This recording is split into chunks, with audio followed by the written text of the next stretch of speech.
आज आपण distance and displacement या मुद्द्याचा अभ्यास करणार आहोत. What is mean by distance and what is mean by displacement हे समजून घेण्यासाठी आपण एका उदाहरणाचा अभ्यास करू. उदाहरणार्थ ए, बी आणि सी हे 3 ठिकाणे आहेत. ए बस स्टँड समजू, बी शाळा स्कूल समजू आणि सी रेल्वे स्टेशन. आपल्याला ए पासून ट्रॅव्हलला सुरुवात करायची आहे तर सी पर्यंत पोहोचायचं आहे, म्हणून एला आपण स्टार्टिंग पॉईंट तर सीला आपण फिनिशिंग पॉईंट असं समजू. ए पासून सी पर्यंत पोहोचण्यासाठी आपल्याला हा रोड आहे. ज्यावेळेस आपण ए पासून ट्रॅव्हल करून सी पर्यंत पोहोचतो त्यावेळेस ट्रॅव्हलिंग केलेली ही जी लेंथ आहे ए टू सी त्या लेंथला म्हणायचं आहे डिस्टन्स.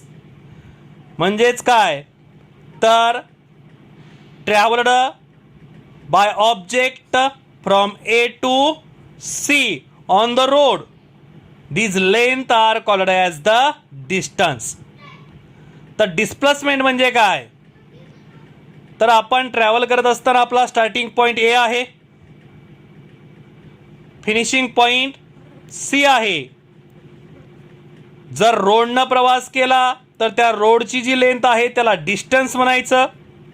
आणि जर आपण direct A to direct C पर्यंत प्रवास केला तर ही जे डिस्टन्स आहे ए टू सी त्या डिस्टन्सला म्हणायचं आहे डिस्प्लेसमेंट.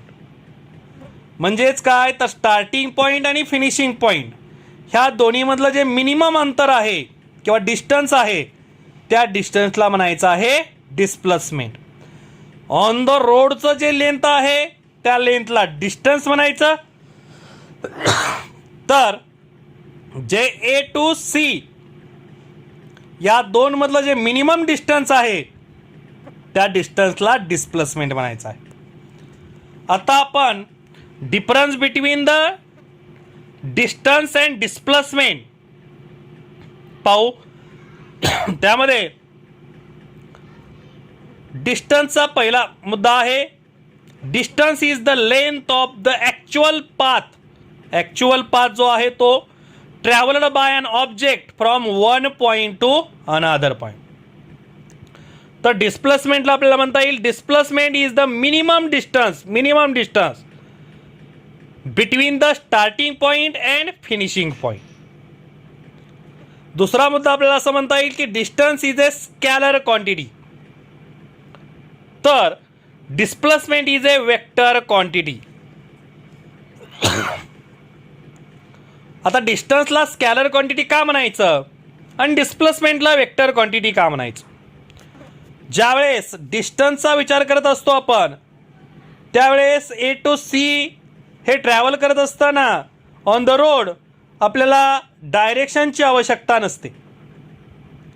परंतु डिस्प्लेसमेंटचा जर विचार केला तर बस स्टँडपाशी उभारलेला असताना रेल्वे स्टेशन जर शॉर्ट डिस्टन्सनं जायचं असेल तर रेल्वे स्टेशन आपल्याला नेमकं कोणत्या दिशेला आहे याचा विचार करावा लागतो. म्हणजे डिस्प्लेसमेंटमध्ये डायरेक्शनची आवश्यकता असते म्हणून त्याला वेक्टर क्वांटिटी म्हणायचं. तर डिस्टन्समध्ये डायरेक्शनची आवश्यकता नसते म्हणजे त्याला स्कॅलर क्वांटिटी म्हणायचं. म्हणजे डायरेक्शनची आवश्यकता असले तर वेक्टर क्वांटिटी असते, डायरेक्शनची आवश्यकता नसली तर त्या क्वांटिटीला स्कॅलर क्वांटिटी असं म्हणायचं.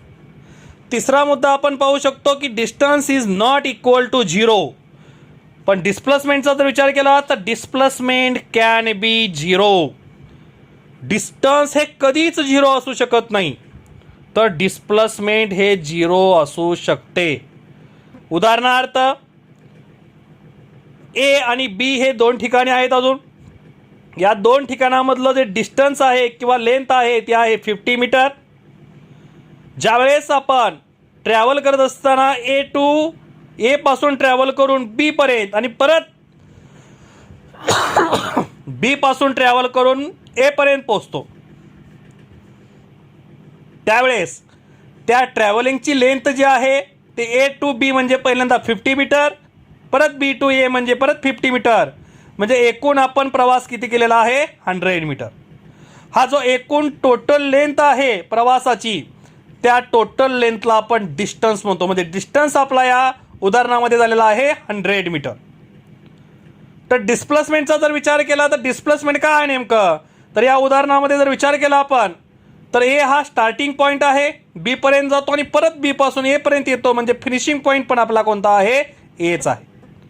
आता डिस्प्लेसमेंटचा विचार केला तर मिनिमम डिस्टन्स आहे कशामधला आहे तर स्टार्टिंग पॉईंट आहे आणि फिनिशिंग पॉईंट.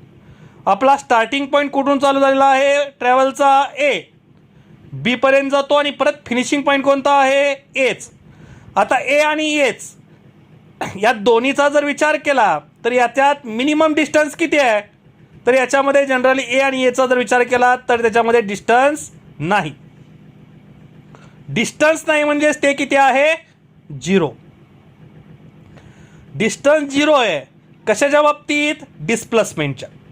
म्हणून या उदाहरणामध्ये डिस्प्लेसमेंट जर विचार केला तर किती आहे 0 आहे, परंतु डिस्टन्स किती आहे 100 मीटर. म्हणून असं म्हणता येईल की डिस्टन्स कधी 0 असू शकत नाही. म्हणजे distance is not equal to 0 but displacement can be 0. आणि शेवटचा मुद्दा आपल्याला असं म्हणता येईल की डिस्टन्स इज ऑलवेज पॉझिटिव्ह. तर displacement is positive and negative. अशा पद्धतीने आज आपण डिस्टन्स आणि डिस्प्लेसमेंट म्हणजे काय आणि त्याचा डिफरन्स बिटवीन याचा अभ्यास आपण आज केलेला आहे.